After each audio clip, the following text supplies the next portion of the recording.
Take two. Take two mga par. Yung una, pumalya eh. Ito, take two.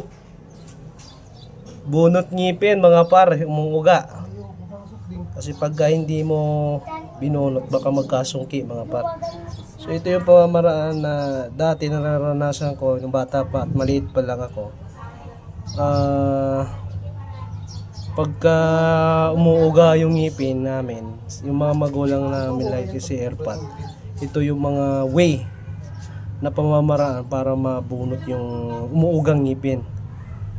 Ayan, ito naman ang gagawin ng tsuhin ko. Tik 2 to. Nung una yung tik 1 wala, palyado. Ito tik 2. Tingnan natin mga par.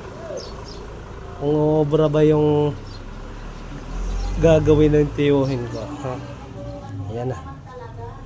Parang akong kinakabahan mga par. Bakit kaya? Naranasan ko naman yan dati. Oh, Dugi! Dugi! Gugo! Si.